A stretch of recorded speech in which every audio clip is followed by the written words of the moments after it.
let's get started, guys, without any further ado. Before that, a quick formal introduction on my end. My name is Shoaib, and I'm a cybersecurity trainer certified from EC Council. EC Council is the leading organization for cybersecurity domain certifications. Okay, and the demo that we have today is on the first foundational course called Certified Ethical Hacking. Okay, and the version of this course that is running at the moment is version 11, the latest one. Okay. So again, before we get started, this is a common question that I usually ask students, again, to understand their perspective on this topic. So again, guys, don't worry, even if you don't know the answer, or if you're not sure about it, still just try to initiate, and let's keep the session a bit interactive and fun rather than just keeping it one-sided. So a quick sample question, like, according to you, in your perspective, what do you think hacking is? Anyone? Again, guys, don't worry. I am not asking for any definitive answers or exact to the point answers. Whatever comes to your mind, okay, whatever you think hacking is, please let me know. Anyone?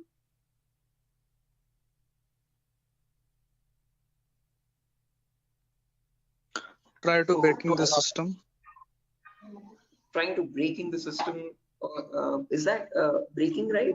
I mean, did I get this right? Break into To the access system? Yes, try to to access your personal things like computer, mobile. Oh, okay, trying to break into the system Uh, or access personal things. Unauthorized access to the system or data. Unauthorized access to the system or data. That's a great answer. Again, all answers are perfectly right. There's nothing wrong with them. Perfectly correct answers. Anything else, guys? Does anyone else want to add anything to it?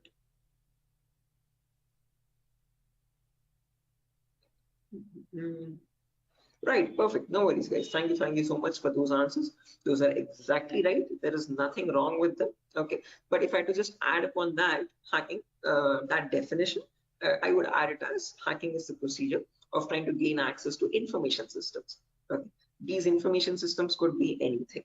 They could be from as small as a mobile phone to as big as a web application server or a database or the cloud organization as well.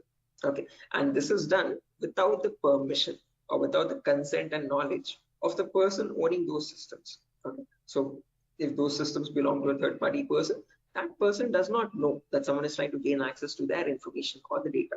Okay, and this is usually performed by hackers for their own benefit. So once they get access to the systems, they can steal the data, destroy the data, or sell the data as well to other third party vendors. Okay. Now, depending on this definition, we easily understand that hacking is a malicious job. It is a criminalistic task. If it is such a bad thing to do, why do we have a course called ethical hacking? Is the second question. Because ethical is something which is legal, which is allowed. And how can it stand beside the word hacking, which is completely contradictory? So to define ethical hacking, on the other hand, this is the procedure of trying to find vulnerabilities. Okay, a vulnerability is nothing but a flaw or a loophole in the information system. So usually manufacturers might make mistakes somewhere here or there in the coding of the application. Okay, so that gives rise to something known as weaknesses in the information system, or in technical terms, it is also called as vulnerabilities. Okay, and this vulnerability finding, or the process of trying to find these vulnerabilities, is done with the consent and permission of the organization. Okay, so this is done in order to report it back to the target, okay, or to the authority, so that they can apply the appropriate patch for it. And once a patch is applied, that vulnerability is closed. It closes the doorway for the hacker to cause any harm. So thereby, with ethical hacking, we're trying to increase the security of the organization rather than cause any harm. Okay, so that is the main difference, guys, between hacking and ethical hacking. Where in hacking, we are trying to find, again, the hacker tries to take advantage of those vulnerabilities and tries to get information access. But in ethical hacking, you're trying to find those vulnerabilities, you're trying to report them back to get them patched so that you can increase the security. Okay, so I hope these two definitions are clear, guys. Again, if you have any questions or if you have any queries, or if you want me to repeat something, please do not hesitate to let me know. Okay, feel free to interrupt me at any certain point. Okay, so now, depending on these two definitions, guys, of hacking and ethical hacking, we can categorize the types of hackers. So basically, there's three types. There's someone known as a black hat hacker, a gray hat hacker, and a white hat hacker. A black hat hacker can also be termed as a cyber criminal who performs hacking for his own benefit, okay, or sometimes even just for fun, without asking for consent. On the other end of the scale, we have the white hat hacker. Okay, white hat hackers are also known as ethical hackers or penetration testers. These are the people who abide by the laws and policies of the organization, and they work hand in hand with them to find the vulnerabilities and report it back. They do that so that they can secure the infrastructure rather than causing any harm. Now, in between, there's a third category, also known as gray hat hackers. Now, from the name itself, you can figure out they have some qualities of the black hat hacker as well as the white hat hacker, hence a mixture. Okay, so like a black hat hacker, they don't ask for permission before finding the vulnerabilities, but once they find the vulnerability, they report it back to the organization. Okay, and that is done in return for a bounty. A bounty is nothing which benefits them. It could be a financial reward or a reputational reward, anything which benefits them or their careers. Right? So all these three types of hackers, whether it be a black hat hacker or a gray hat hacker or a white hat hacker, they perform hacking or ethical hacking in a certain number of steps. Right? And those steps collectively are called as hacking cycle or cyber kill chain. Okay. Now let me list those steps out one by one so that you can have a clear picture of what the whole course is about, and then we'll briefly discuss about all of them. Okay, so you can ask your questions regarding those. Okay, so the first step that you perform in hacking cycle or cyber kill chain is known as information gathering. Now, certain organizations term this step in different names. They can also call it as reconnaissance or footprinting. Second step is known as scanning. It can also be referred to as enumeration. Third step is gaining access. Fourth step is maintaining access. And the last step is known as reporting or clearing traces. Now, the reason I've specifically mentioned "or" in the last step over here is because that is where it makes all the difference between the white hat hackers and black hat hackers. If you're a white hat hacker or an ethical hacker, you would perform the first 4 steps and then you would generate a report with all the vulnerabilities and the solutions for that and submit it to the organization. But if you're a black hat hacker, obviously you're not going to submit the vulnerabilities, but you're going to take advantage of them. You're going to attack the system, get access to the data, steal the data, and then remove all the evidences, which is nothing but clearing the traces or removing the footprints. Okay. So any questions or doubts, guys, up to this part before I proceed further into the technical part? Any queries or any confusion at the moment? Again, guys, I hope the audio and video is fine. Any issues with my audio or video? Okay. What is this enumeration, sir? Again, yeah, we'll be coming to that, guys. We'll discuss each of these steps one by one so you have a better understanding of what all of them are. Okay. At the moment, until now, here there are no questions, right? Because I guess there's some issues with the audio or video. Some people are exiting and rejoining again. Any issues, any technical issues with my audio or video at the moment? Okay, perfect. Sir, your voice is breaking. Oh, my voice is breaking. 1 second, guys.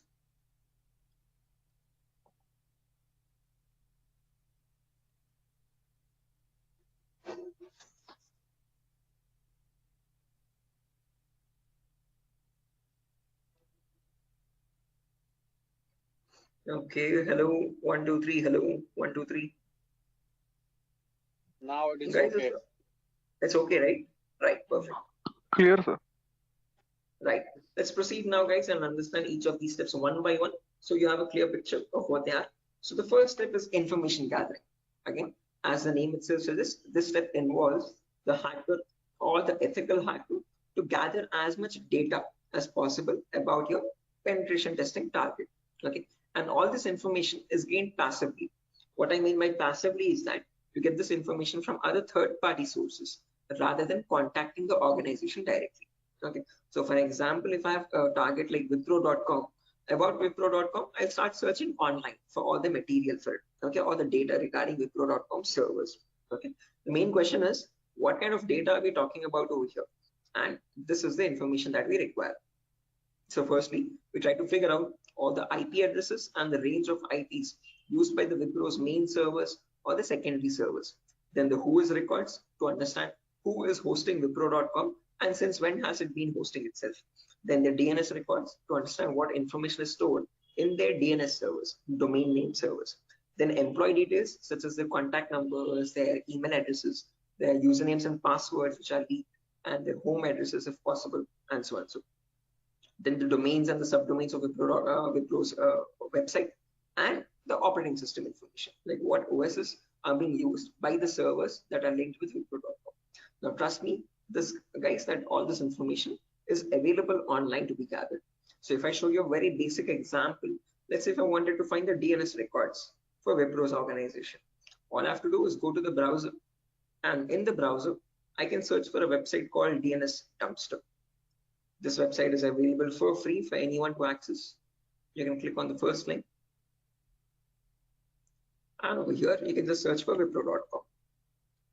And you can click on search. And now this is going to fetch and give you all the information about the Wipro's DNS servers. So first things first, it tells you where the Wipro servers are being located on the geolocation map. So it tells us that there are 4 DNS servers for Wipro. As you can see, these are their host names, exact host names, and these are the exact public IPs. These IP addresses are very important for a hacker or an ethical hacker to proceed with the further steps of scanning and enumeration. Okay. After that, we can see that there's the host record telling us what are the Wipro servers IP addresses and the subdomains IP addresses. So this is the main Wipro.com server, which is being hosted on the IP 66.7.148.227. Again, this information is very relevant for a hacker or an ethical hacker to proceed further. Further down, you can also see it also gives us the complete network topology. So this is how Wipro servers are connected to one another, and we have the whole network topology with the host names and their IP addresses. Okay, so this is basically whole Wipro's organization main server data. So again, this data is readily available, guys, for anyone to be accessed. That is not the vulnerability. Wipro themselves manually give out this data so that everyone around the world can access their servers. If this information is not given out, not many people will be able to access Wipro services and the website. Okay, the giving out of information is not wrong over here, but not checking if the information that you're giving is secure or not is the vulnerability. Okay, so we have to see that whatever Wipro is disclosing, all these servers one by one are completely secure.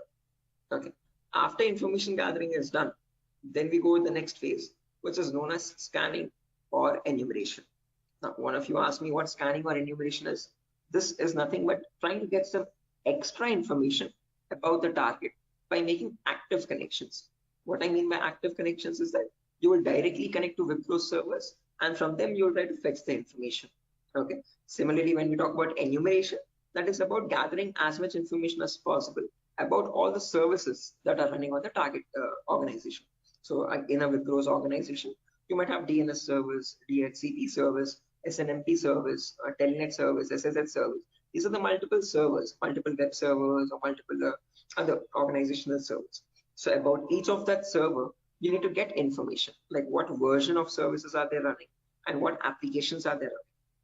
So enumeration is trying to gather information about all the servers one by one by making active connections with them. Okay, so you're directly going to ping those servers and you try to fetch the information from them directly rather than contacting any third-party organization.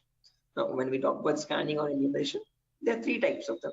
There's something known as network scanning, then port scanning, and then finally vulnerability scanning. In network scanning, we can try to figure out on the target network what all devices are active. Okay, so what operating systems are they using, what servers are available, what client operating systems are there. So trying to understand what all devices are they using, IDS, IPS, routers, switches, what all devices are there.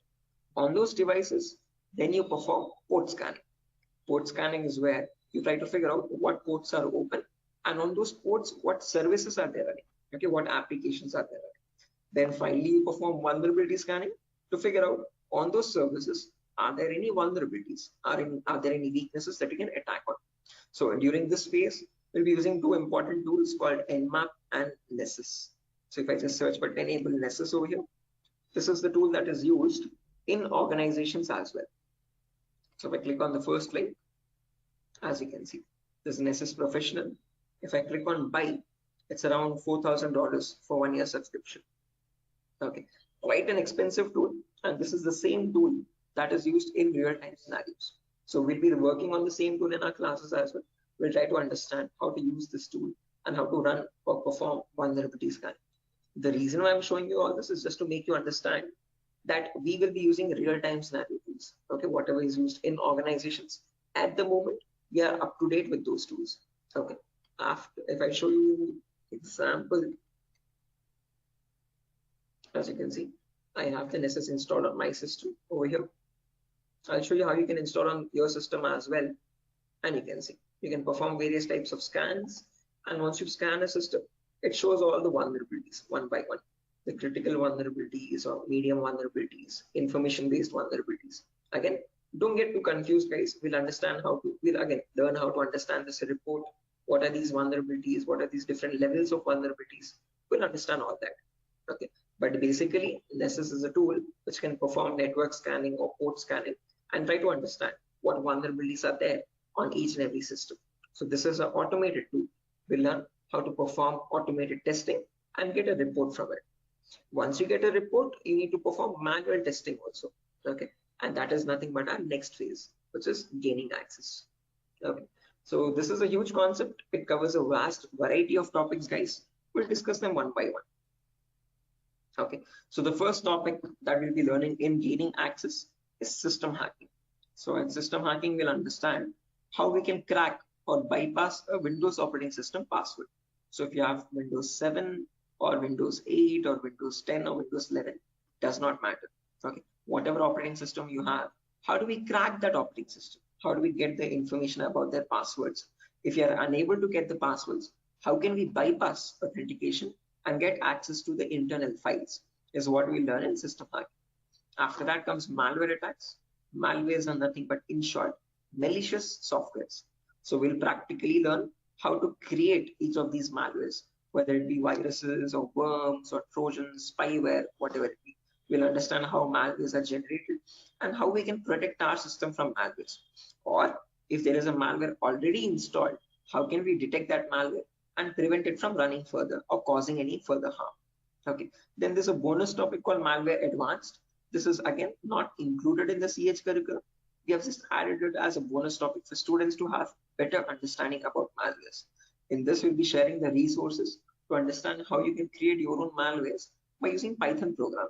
So just in case if you know Python, well and good. If not, also not an issue. We'll be sharing the resources as extra material to understand. So if you are interested in malware development or so, this is a very important bonus topic for you. After that comes network penetration testing.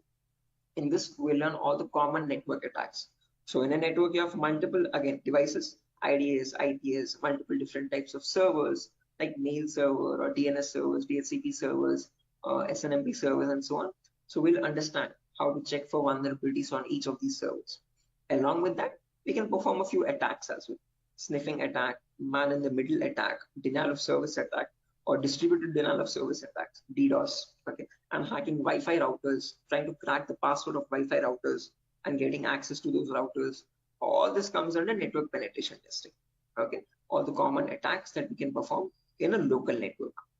After that comes social engineering, where we learn how hackers create fake websites, okay, whether it be facebook.com, instagram.com, twitter.com, or flipkart.com. How are hackers creating fake login pages? And from those fake login pages, how are they getting the passwords, credentials? So we learn what phishing attacks are, what are the other social engineering attacks through which hackers manipulate victims into getting their passwords. Okay, so we'll learn all that, and we'll also understand how to prevent these attacks, how to distinguish between a fake page and an original page, and so. After that, we have web application pen testing. In this, we'll learn all the common vulnerabilities that exist on websites. So again, websites also have some weaknesses, okay, on which attackers can exploit and try to get access to the internal web server data or the internal database data, and so on.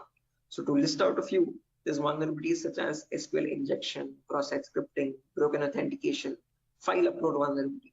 Now, might sound very technical, guys, but these are the weaknesses using which hackers can get access to your information, to your passwords and usernames. Okay. After that, finally comes hacking mobile phones, where we learn how we can hack an Android phone and get access to that Android phone remotely. After gaining access is done, then we have maintaining access and maintaining access, reporting and clearing traces, where we learn how we can maintain persistent connections. So if the target is restarting his system or shutting it down and starting after a very long time, how do we get access to that data? how do you still stay connected to the victim machine, is what we learn in maintaining access. After that comes reporting of reading traces, where I'll show you how you can generate a report and submit to your client or submit to your organization, or how do you remove the evidences. So this course is designed in such a way where we learn both the perspectives of a black hat hacker as well as a white hat hacker. Okay. And it's designed in a completely practical way, no theoretical nonsense. Every day we'll have a class for 1 hour where the first 20 minutes we'll discuss the theoretical part, understanding what that attack is or how to prevent that attack. And then the remaining 40 minutes we'll discuss the practical part of it, okay, with real-time scenario tools. To list out a few tools, we'll be using this tool such as Nessus, we'll be using Nmap, we'll be using Burpsuit, we'll be using the whole main Kali operating system, okay, which I have over here, as you can see. Okay. Before that, let me show the course content as well, guys, very quickly. So yeah, this is over here, the course content for the whole course. Okay. And the course is for a duration of 35 days, where we learn from the very basics itself. So most of the students ask this as a question, like, sir, are there any prerequisites? Do we need to learn something else separately? No, this course is designed in such a way where even a 10th standard student can come and learn the course for, without any trouble, okay? Because all the prerequisites are included in the course itself. So before we dive into the advanced concepts, there's a few prerequisites which we will cover, the first few introductory classes. First things first, we learn about networking basics. We learn what IP addresses are, what are IPv4 addresses, what are IPv6 addresses, what is a DNS server, what is DHCP server, all the important protocols, what is TCP protocol, what is UDP protocol. We'll discuss all that in networking basics. Then we'll jump into virtualization. Okay, virtualization, because as you can see over here, I'm running my Windows 11 operating system. On top of this, I'm running my Kali OS. Kali is a Linux-based operating system. Okay, and we need to install this. The reason being, this comes pre-installed with all the penetration testing tools. So for information gathering, web application attacks, password attack, Wi-Fi attack, all these tools are available in Kali Linux. These are not available for you in Windows. So that is why we need to understand how to install this Kali operating system. Okay, and for that, we need a tool such as VMware. VMware is a virtualization software. This allows you to install multiple operating systems on the same machine. So I have my Kali OS, I have my Windows 7 OS. All of these are running on my Windows 11 operating system, as you can see. Okay, so on my Windows 11, I can run my Kali, Windows 7, whatnot, as many operating systems as I want. After that is done, then we learn basic Linux and Windows commands, because as I've mentioned, we'll be using Kali Linux. So we need to know how to operate that OS. Okay, so we'll understand what the basic Kali commands are. We'll get familiar or comfortable with the Linux environment, and then we'll dive into the advanced concepts. Okay, so there's a few extra concepts there mentioned as well, as you can see over here: cryptography, reverse engineering, IoT, cloud security. These are not mentioned in the presentation for us, but these are all the topics that we'll be covering. Okay, the whole course duration is around 1 month, guys, 30 to 35 days, and we'll have a class from Monday to Friday onwards for every day for 1 hour. Okay, and the timings will be same. We'll have timings at 8 p.m. Every class will be recorded, and you'll be getting the recordings as well online, which we will have permanent access to. So just in case if you're missing out any class, you can access the recordings whenever you want. Okay, if needed, we can take backup classes as well on Saturdays and Sundays, just in case if there's a lot of absence. Okay, so yeah, that's that, guys. A quick introduction on what the course is and how long the duration of the course is. If you have any questions, you can shoot at me right now. Please let me know, guys. Any queries? Anything that you want me to repeat or so? Can you hear me?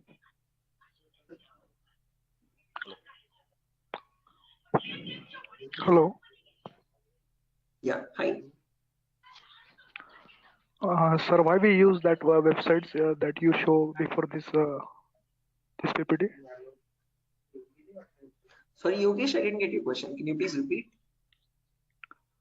Sir, we as you said that we use some websites for ethical hacking. So that website that you opened before this PPT, I'm asking about that website. The DNS dumpster website, as you can see. This is for information gathering, trying to gather information about any certain client. So before we perform hacking, it's very necessary that we know all the data about that organization or the data about that target. So in order to get that data, we have to visit these third-party websites. Okay. Sometimes your organization might not give you that data sufficient for us. Okay. That is why we need to gather that information from other third-party sources, websites like DNS Dumpster and so on. Okay. The more the data you have, the more possibilities you have to attack the system. Okay. The more attack vectors you can find or possible paths you can find to attack the system. Okay. So that is why it is necessary to access these websites and get the data about our target from these websites. Okay, okay, so understood. Right. Any other questions, guys?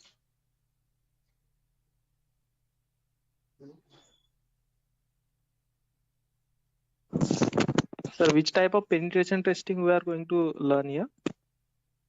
Again, CEH is a very comprehensive course, guys. We're not going to be going into any advanced level penetration testing, but we will learn all the kinds of, whether it be web application pen testing or network penetration testing or system hacking or Android pen testing. We'll be covering the basics of all of them. This is a course designed for people who are completely new to cybersecurity, and we can't leave out any endpoint. So we need to understand how to perform network security testing. We need to perform web security testing, Android security testing as well, and Windows or Linux security testing as well. So we'll be learning all of them one by one. Okay, we'll be covering each and every endpoint that is left, as you can see over here in the course content. Okay, but as I've mentioned, we won't be going in depth of all of them. We'll learn how to check for security vulnerabilities, basic vulnerabilities, and how to remediate them, how to remove those vulnerabilities. Okay, if you want to learn about any advanced after CEX is done, then you can go with advanced courses such as web application pen testing for bug bounty. This course is specifically designed only for website security testing. So in this, we'll be going with OWASP Top 10. Okay, this is an organization which gives you the list of necessary vulnerabilities that you have to test for. And this course only focuses on web applications, nothing else. Okay, so after CEX is done, then you can choose a specific domain, and depending on your interest, you can choose your specialization. Okay, whether it be website security or Android security or network security or cloud security and so on. So Okay, sir. Thank you. right. Any other questions, guys? No, sir. Right. Okay. After So, course completion, certification provided. yes, if anyone is interested in writing the CEF certification as well, we provide support for that also.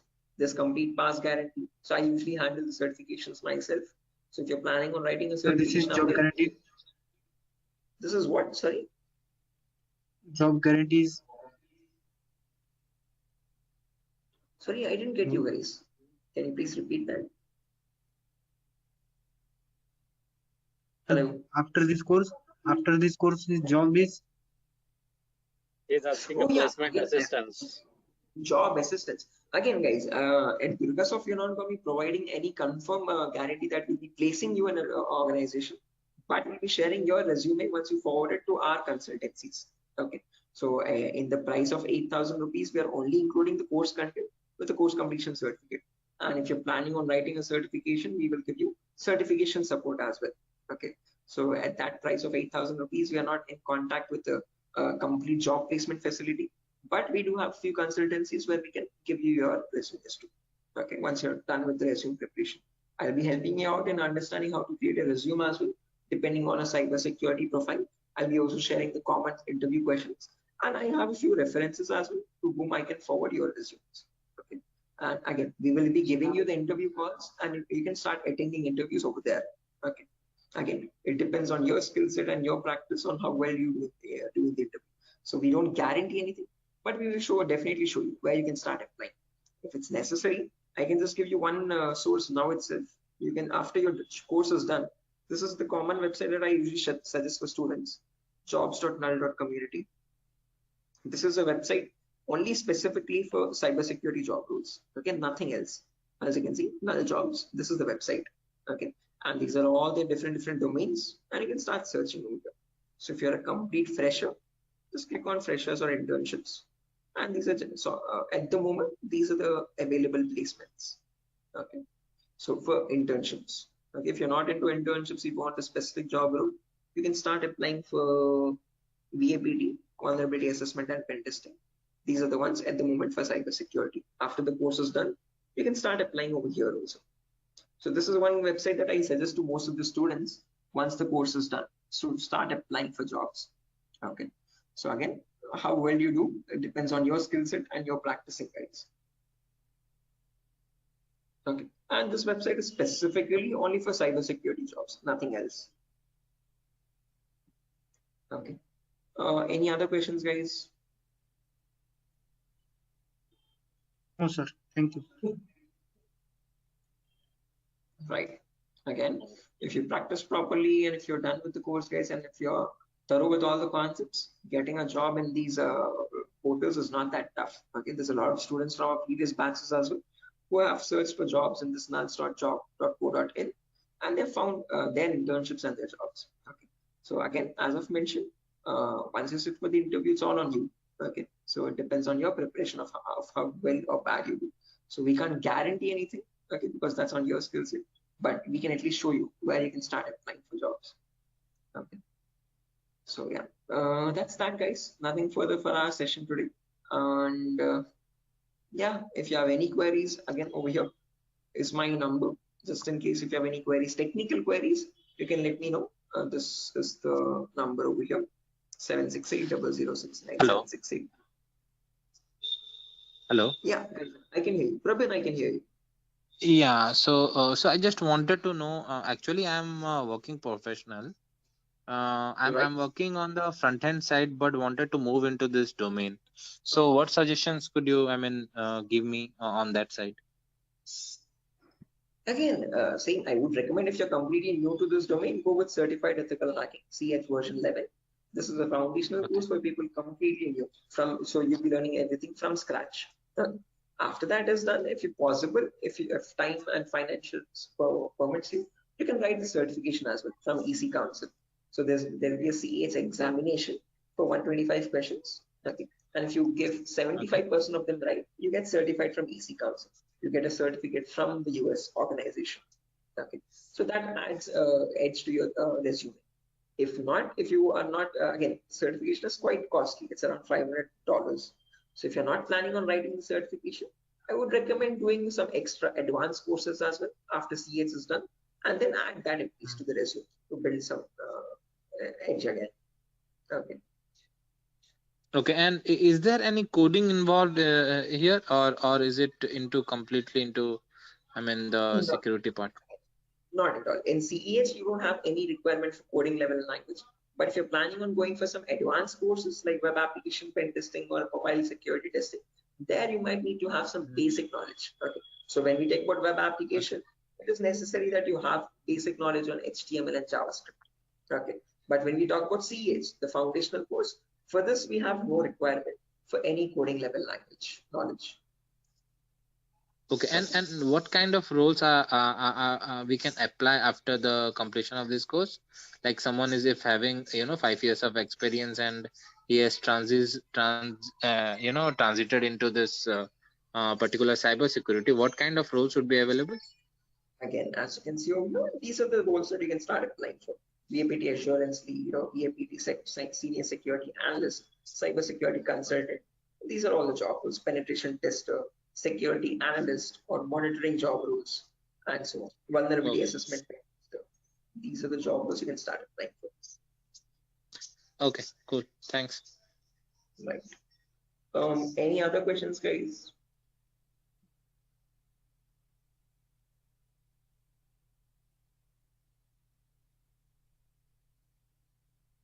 Right. Assuming there's no more questions, guys. So yeah, that's that for a session. Nothing further. Again, we'll be starting the course from Monday onwards, guys. Tomorrow and day after tomorrow, we'll be having the same demo.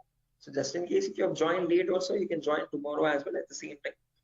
And if not, you can directly join the course on Monday. Okay. If you have any further technical queries, guys, here's my contact number as I've mentioned already. Although if you have any queries regarding the course date or again course fees regarding that, you can contact the institute. Okay. So yeah, that's that, guys.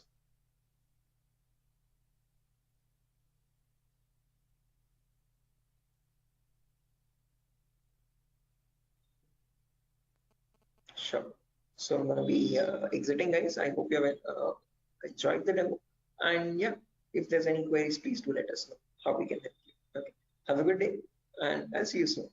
Bye bye.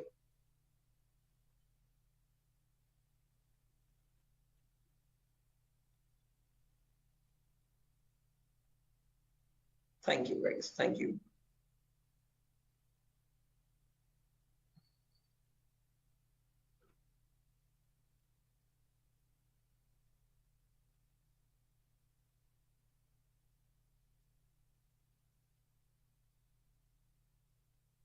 Okay. Hello, guys. Can you hear me now? Biswajit Singh, Rakesh, Ravikiran, Maman, Shiva, Sujata. I hope I'm audible now, guys. Yeah, Biswajit. Can you hear me now? Yes, we can. Right, perfect. So let's just wait for 2 more minutes, guys, for the other people to join as well. And then we'll be starting the session. Until then, if you have any queries or if you have any questions before we start the session, you could please let me know.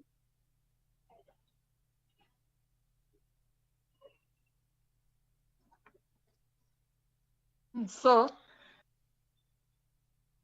Yes, excuse I me, can hear sir. Yeah. So is this the same demo was on Sunday? Yes, the same demo itself, guys. Oh, okay. I have attended on Sunday, so I thought it would be some different or what. No, it's the same demo, guys. A shorter version of that same demo. Again, we'll be starting the live classes, or the course is going to start from Monday onwards. So just in case you're planning on joining the course, you can join from Monday. The first class will be on networking concepts. Okay, thank you. Tomorrow as well, we'll have one last demo. So Thursday and Friday, today and tomorrow will be the last demo sessions, just in case. If students have missed out the previous demos, they can join. That's one last chance for them. And then from Monday, we'll be starting the course itself. Yeah, okay. So just in case, guys, if there's anyone who has already attended this demo session, again, just a heads up, this is going to be the same demo. It's not going to be any different from the previous ones. Okay, this is just backup sessions or backup demos for people who could not join earlier. Okay. Thank you. Sure.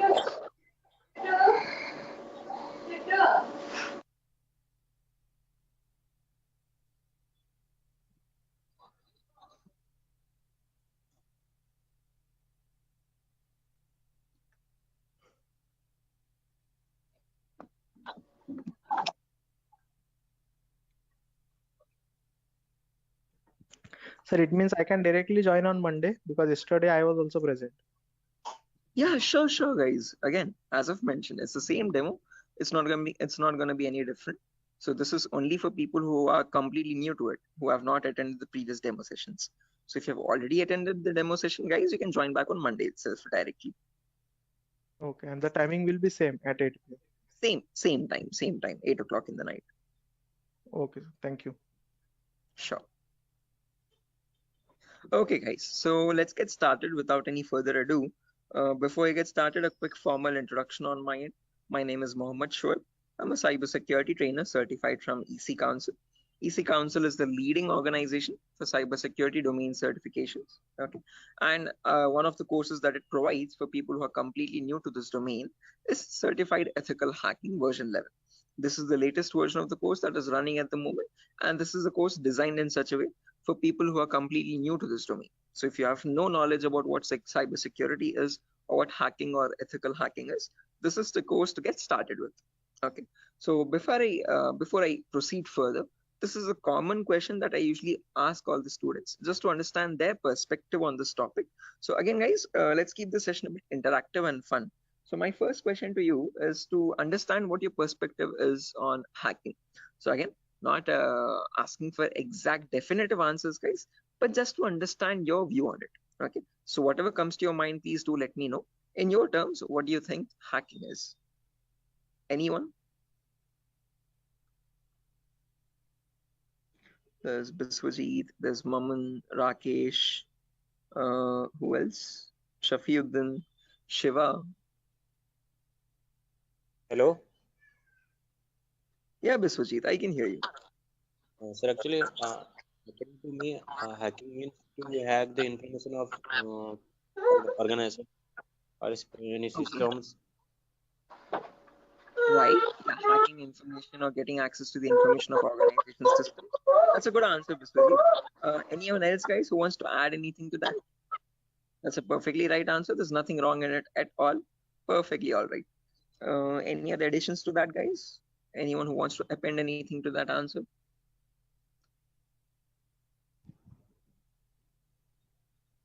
Okay, no worries. Shiva, you were about to say something? Your mic was unmuted for a while. Did you have an answer?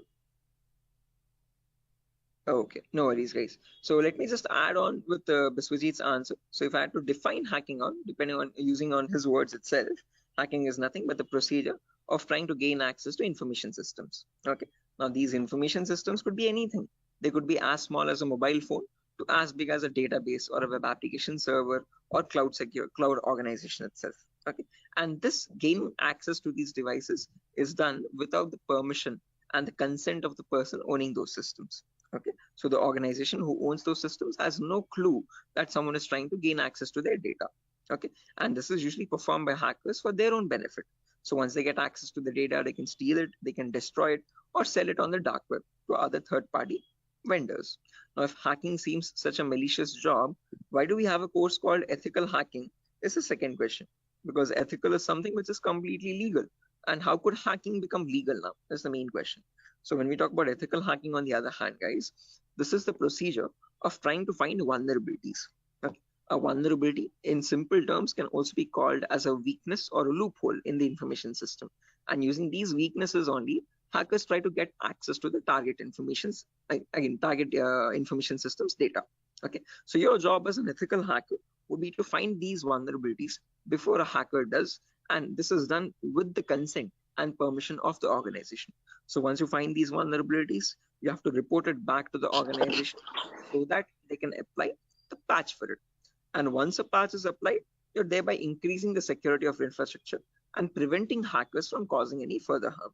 So with ethical hacking, you're trying to increase the security and make the infrastructure much more secure and stronger compared to what hacking is. Okay, where you're trying to exploit vulnerabilities.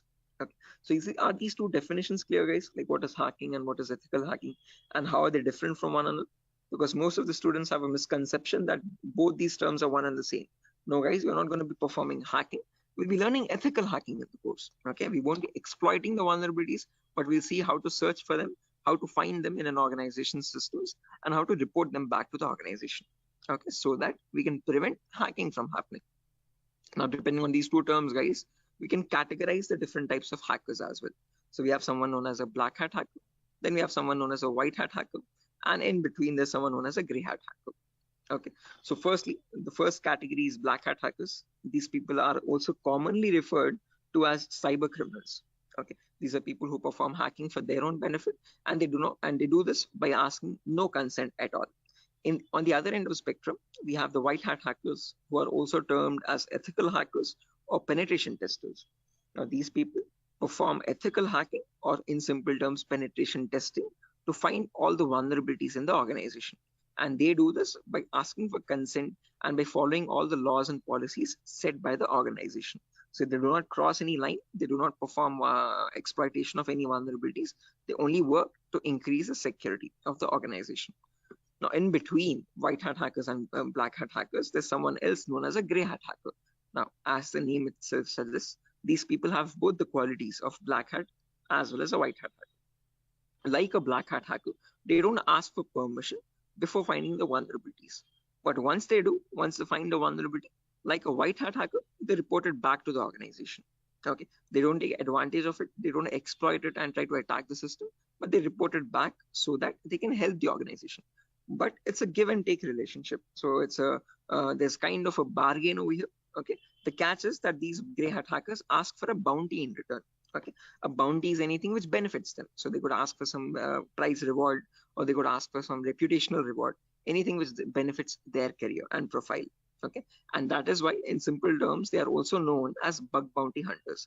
They find bugs in return for a bounty. Okay, so they are hunting for bugs. Okay, now all these three types of hackers, whether we take black hat hackers, gray hat hackers, or white hat hackers, they perform hacking or ethical hacking in a certain number of steps. Okay, and they follow a procedure, a systematic procedure. That systematic procedure is known in simple terms as hacking cycle or cyber kill chain. Okay, various organizations categorize these steps into various numbers, but if I had to summarize it up, there are 5 important steps in hacking cycle or cyber kill chain. Whether you take a black hat hacker, or a white hat hacker or any kind of a hacker, he needs to follow the same procedures as well. Okay. Now let me list them out first, and then we'll discuss in detail about each of them, so you have a clear picture of what the whole course is about.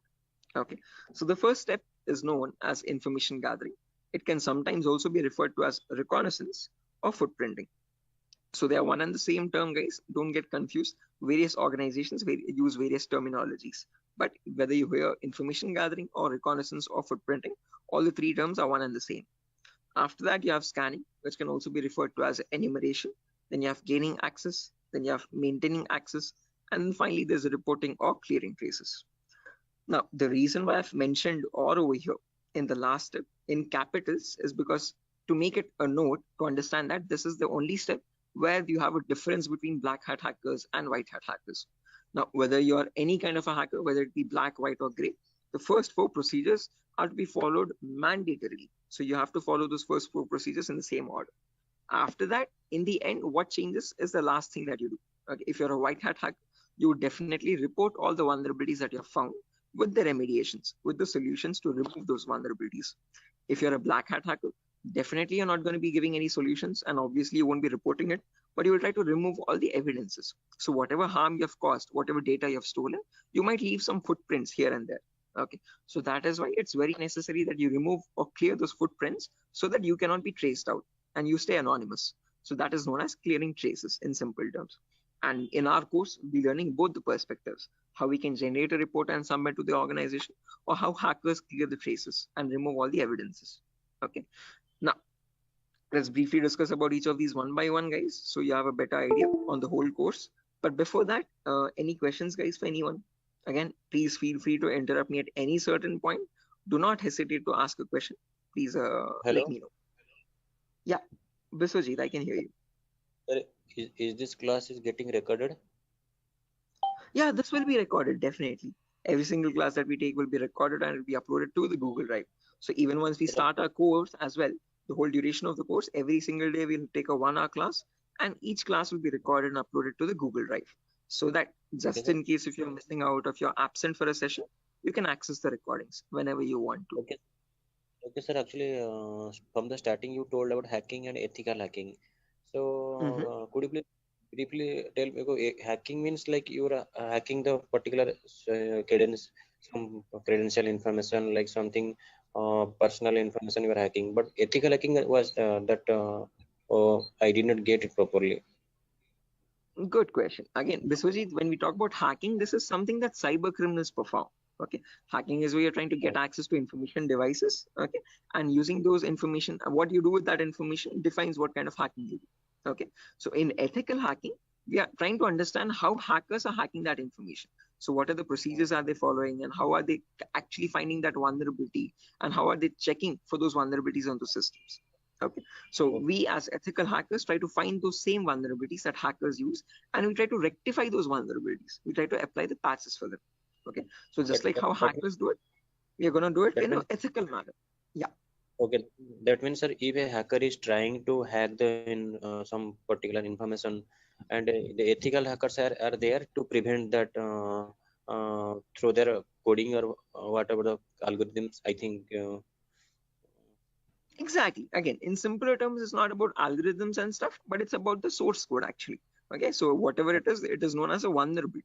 A vulnerability is a weakness or a misconfiguration of the system.